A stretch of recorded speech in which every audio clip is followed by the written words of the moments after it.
नमस्कार विद्यार्थी मित्रांनो, स्वागत आहे तुमचं DMAR नर्सिंग या यूट्यूब चॅनलवर। मित्रांनो, आज एक खूप आनंदाची अपडेट घेऊन आलो आहे।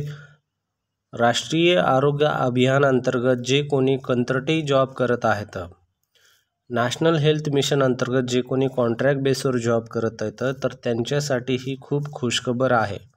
तर पहा, तुमचं परमनंट करण्याचे जे आहेत कार्य तर ते चालू झालेले आहेत। ते प्रोसेस 2 वर्षापासून चालू आहे। मीटिंग झाल्यानंतर त्याचे वेळोवेळी अपडेट येत आहेत। तर ते अपडेट आपण जसे आपल्याला भेटतील त्याचा व्हिडिओ पण बनवत असतो। तर पण एक लेटेस्ट आपल्याला आज अपडेट भेटलेला आहे। 11 जुलै 2025ला हे जे अपडेट आहे ते आलेलं आहे। पहा, आज 2-3 दिवसापूर्वीचं हे अपडेट आहे। तर पहा, NHM अंतर्गत जे जॉब करायला येतं किंवा जॉब करत आहेत तर त्यांच्यासाठी हा खूप महत्त्वाचा गुड न्यूज आहे। तर पहा, काय सांगितलं या अपडेटमध्ये तर पाहून घेऊ। चला पहा, प्रति कोणासंदर्भात आहे? आरोग्यमंत्री मंत्रालय मुंबईमध्ये, सार्वजनिक आरोग्य कुटुंब कल्याण महाराष्ट्र राज्य। तर माननीय हसन मुश्रीफ साहेब प्रति यांच्या वैद्यकीय शिक्षण DMAR जे आहे त्यांनी विषय काय आहे पहा, राष्ट्रीय आरोग्य अभियानांतर्गत कार्यरत कंत्राटी कर्मचाऱ्यांच्या सेवा समावेशनाबाबत। सेवा समावेशन म्हणजे त्यांना परमनंट करण्याबाबत संदर्भ या ठिकाणी जोडलेला आहे। तर तुम्हाला पाहायचा असेल तर पहा, संदर्भ आहे तर 14 मार्च 2024चा आणि 13 जून 2025चा। या तारखा टाकून तुम्ही GR महाराष्ट्र या वेबसाईटवर जाऊन तुम्ही हे संदर्भ चेक करू शकता। त्यानंतर महोदय पहा, काय सांगितलं व्यवस्थित पाहून घेऊ यामध्ये डिटेलमध्ये। व्हिडिओ जर थोडा मोठा झाला तर स्किप नका करू। जर NHM जे कोणी जॉब करणारे असतील तर त्यांना नक्की शेअर करा।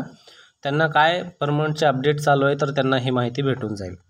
पहा महोदय, काय विषय महोदय, उपरोक्त विषयान राष्ट्रीय आरोग्य अभियान अंतर्गत 10 वर्ष ऑलरेडी मी एक व्हिडिओ बनवला होता काही दिवसापूर्वी की NHM अंतर्गत जी कोणी जॉब करत आहे तर पहा, त्या जॉब करणाऱ्यांसाठी 10 वर्ष केल्यानंतर त्यांना शासकीय सेवेमध्ये परमनंट करण्याचे नियम मीटिंगमध्ये ठरलेले आहेत आणि तसे मिनिट्स पण आहेत, तसे ते सर्क्युलर पण आलेलं आहे।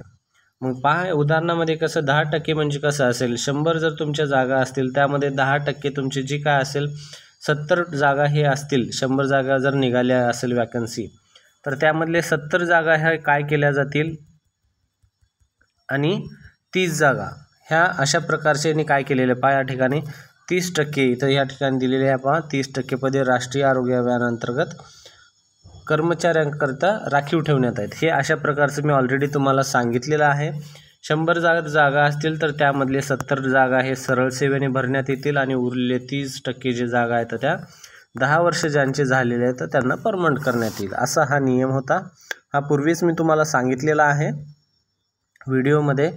तर पहा, यामध्ये काय सांगतं हे 11 तारखेच्या अपडेटमध्ये, तर पहा 10 वर्ष पूर्ण त्यापेक्षा जास्त सेवा झालेल्या कंत्राटी तांत्रिक म्हणजे टेक्निकल किंवा नॉन टेक्निकल कर्मचाऱ्याचे समायोजन म्हणजे नियमित करण्याच्या बाबतीत शासन निर्णय दिनांक 14/3/2024ला आला होता। महाराष्ट्र राज्यात जे आरोग्य विभागामध्ये दरवर्षी रिक्त होणाऱ्या पदावर सरळ सेवेने भरण्यात येणाऱ्या कोट्यापैकी 70-30चा हा नियम यावर लागू करण्यात आला होता। 70-30 म्हणजेच आता जसं सांगितलं तशाप्रमाणे किमान 10 वर्षे व त्यापेक्षा जास्त झालेला सेवा त्यामध्ये टेक्निकल किंवा नॉन टेक्निकलचे कर्मचारी असतील त्यांना समायोजन करण्यात शासन मान्यता देण्यात आली आहे। संदर्भ 2 काय सांगतो पहा, जिल्हा परिषद सरळ सेवा पद भरती 2023-24 मध्ये निवड सूची व प्रतीक्षा सूचीमधील उमेदवार संपल्यावर ही पदे रिक्त राहत असल्यास 2023 मध्ये जी वॅकन्सी निघाली होती त्याच्या संदर्भात आहे, निघत राहिल्यास समांतर आरक्षण वगळून उर्वरित रिक्त गुणवंत यादीमधून अतिरिक्त निवड सूची प्रतीक्षा सूची तयार करून भरण्याबाबत कळविण्यात आले होते। ठीक आहे, जे वॅकन्सी रिटायर झाल्यानंतर जे पोस्ट वॅकंट होतात ना त्या संदर्भात। त्यानंतर संदर्भ 1 काय सांगतो, शासन निर्णयानुसार एकूण मंजूर पदे 30% हे NHM साठी खूप महत्त्वाचं आहे। 30% हे NHM अभियानांतर्गत कंत्राटी कर्मचाऱ्यांच्या राखीव ठेवण्यात यावे। कोणतीही भरती झाली असेल पूर्वी, त्या भरतीमध्ये जर त्यांना वेटिंग असेल, वेटिंगमध्ये त्यांना घ्यायचं असेल तर त्यांना हे 30% पदे ठेवूनच त्यांना दुसरे पदं घ्यावे लागतील। ठीक आहे, जेणेकरून कंत्राटी कर्मचाऱ्यावर कुठल्याही प्रकारचा अन्याय होणार नाही याकरता पदभरतीने साठीचे सुधारित पत्र निर्गमित करण्याबाबत आपल्या विभागास सूचित करण्यात ही विनंती. अशा प्रकारे ह्यांना हे कळवण्यासाठी आलेलं आहे. कोणासाठी हे? प्रति हसन मुश्रीफ साहेब. कधीचा आहे? 11 जुलै. आज काय आहे? 2-3 दिवस झालेले त्या.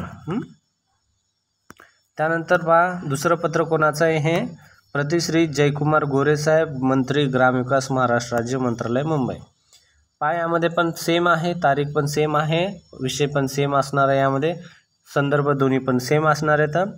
कोणतेही नियम जर लावायचे असतील, कोणतेही पदभरती असतील, RR असतील, काही पण असतील, तर तेव्हा ते एकट्याच्या मनाने करता येत नाही कोणतीही गोष्ट. त्यासाठी सर्वांना परमिशन घ्यावी लागते, सर्वांना ती माहिती कळवावी लागते. तशा प्रकारचाच हे प्रोसेस चालू आहे. सेम तशा प्रकारचाच दुसरा पत्र आणि सेम यामध्ये माननीय उपमुख्यमंत्री साहेब एकनाथ शिंदे साहेब यांना पण हे पत्र प्रति काढलेला आहे. संदर्भ सेम असणार आहे, तारीख सेम असणार आहे आणि मधला विषय पण सेम आहे. ठीक आहे, विषय पण यामध्ये काही बदल नाही आहे. तर अशा प्रकारचे हे 3 पत्र आहेत. या पत्रामधला तुम्हाला एक शॉर्टमध्ये ही गोष्ट सांगून टाकतो, परत एकदा ज्यांना समजली नाही आहे त्यांच्यासाठी. नॅशनल हेल्थ मिशन हे जे आहे भारतामध्ये, नॅशनल हेल्थ मिशन हे चालू झालं. यामध्ये 2 प्रकारचे मिशन मोडतात, जे आहे नॅशनल अर्बन हेल्थ मिशन आणि national rural health mission. National urban health मिशनमध्ये जे आरोग्यवर्धिनी जे केंद्र आहे तर ते शहरी गावामध्ये, आणि जे रुरल हेल्थ मिशन आहे तर जे प्रायमरी हेल्थ सेंटर असतील किंवा प्रायमरी सब सेंटर असतील वगैरे, ज्याला आता नाव बदलून आपण आरोग्यवर्धिनी केंद्र करण्यात आलेले, जे सब सेंटरला नाव बदलून आता हे जे आहे तर यामध्ये जेव्हा वॅकन्सी होत असते किंवा हे कोणते शहरी हॉस्पिटल वगैरे असतील, तर ह्यामध्ये जेव्हा वॅकन्सी होत असते तेव्हा शासनाला जी परमनंट भरती करायची असते ती परमनंट भरती ही लगेच होत नाही. आज वॅकन्सी रिटायर झाली एखादी व्यक्ती किंवा कर्मचारी, उद्या लगेच परमनंट वॅकन्सी काढतो, असं होत नाही. परमनंटला वेळ लागतो. त्यासाठी शासनाने काय केलं, कंत्राटी पदभरती ही नव्यानं सुरू केलं. मग कंत्राटी पदभरती केल्यानंतर काय झालं, जेव्हा कंत्राटी पदभरती आली त्यामध्ये कंत्राटी पदभरती कित्येक वर्षी ही झाली, कंत्राटी चालू राहिली, यांना परमनंट करण्याचा काही नियमच नाही आला. मग बरेच उपोषणं झाले, खूप त्यांचे उपोषणं झाल्यानंतर, सगळ्या गोष्टी झाल्यानंतर तेव्हा कुठं सरकारला जाग आली आणि सरकार तेव्हा विचार केला की कंत्राटी कर्मचारी पण तेच कर्मचारी इथं तेच शिक्षण घेऊन येतात, सगळं सेम असतंय, मग यांना पण त्याच्यामध्ये परमनंट होण्याची सुविधा असली पाहिजे.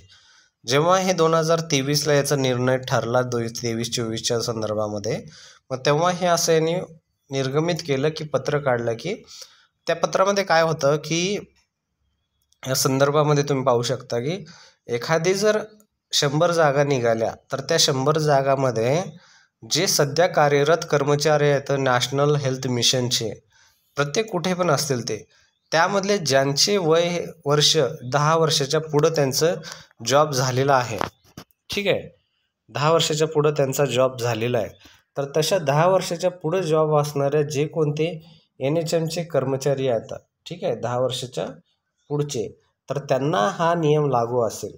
तर नियम काय सांगतो की 100 जागा असतील तर त्यामधले 70 जागा हे सरळ सेवा, म्हणजे जे आता पासआउट झालेले विद्यार्थी असतील ते एक्झाम देतील, परीक्षा देतील, आणि ज्यांची मेरिट चांगले असेल ते त्याच्यामध्ये लागून जातील.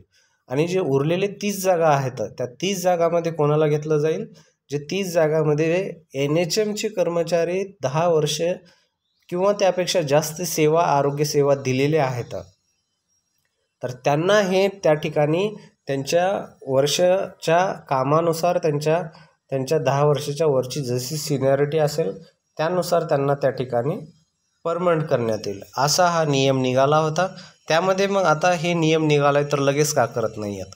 आता सगळ्यांना प्रश्न पडला असेल की सर नियम निघाला आहे तर मग परमनंट करायला काय अडचण आहे. तर कोणतीही गोष्ट निघाल्यानंतर लगेच्या लगे इम्प्लिमेंट होत नसती. शासनाचा प्रत्येक गोष्टीला तो नियम असतो, RR असतो.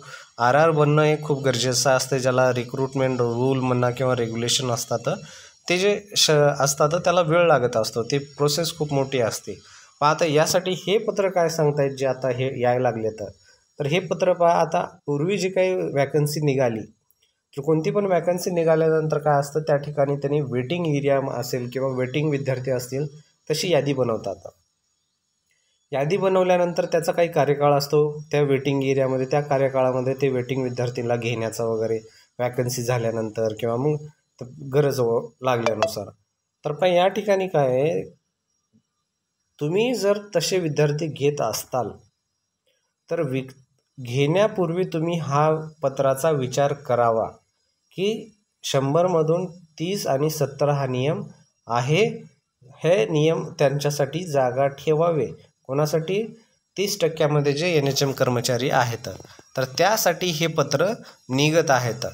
कोणतंही पदभरती जे आहे त्याचा एक ठराविक काळ असतो, 1 वर्ष 2 वर्ष, त्यानंतर ती पदभरती बंद होते. ठीक आहे. तर त्या जुन्या अशा कोणत्या ॲक्टिव्ह असतील तर त्यांच्यासाठी हे अशा प्रकारे माहिती सांगण्यात आलेली आहे. कोणते कोणते आहेत जे कोणी आता हे उपमुख्यमंत्री साहेब आहेत, शिंदे साहेब, एकनाथ शिंदे साहेब, त्यानंतर हे आपले हसन मुश्रीफ साहेब जे आहेत DMRचे जे मेन आहेत, DMRचे मंत्री आहेत, तर ह्या सगळ्यांसाठी हे पत्र काढण्यात आलेलं आहे. ठीक आहे. त्यानंतर हे दुसरे आहेत जयकुमार गोरे साहेब जे ग्रामविकास मंत्री आहेत महाराष्ट्र शासनाचे, मुंबई मंत्रालयाचे. तर ठीक आहे, अशा प्रकारची NHM संदर्भातली माहिती होती. जर व्हिडिओ आवडला असेल तर नक्की लाईक करा. NHMचे जे कोणी आहेत जे परमनंटच्या वाट पाहत आहेत तर त्यांच्यापर्यंत हा व्हिडिओ गेलाच पाहिजे आणि त्यांना ही माहिती भेटली पाहिजे. तर विद्यार्थी मित्रांनो, चॅनलला सबस्क्राईब करायला पण विसरू नका. असे नवीन अपडेट आपल्या चॅनलवर जेवढ्या लवकर होतील तेवढ्या लवकर आणण्याचा आपण प्रयत्न करतो. आपण माझा डेलीचा रुटीन काढून त्यामध्ये हा अपडेट तुम्हाला टाकत असतो. त्याच्यासाठी तुम्ही नक्की अपडेटला पाहत जावा. तुम्ही जर शेअर केलं तर तुम्हालाच याच्यामध्ये माहिती भेटत राहील. धन्यवाद मित्रांनो, भेटूया पुढच्या महत्त्वाच्या अपडेटमध्ये.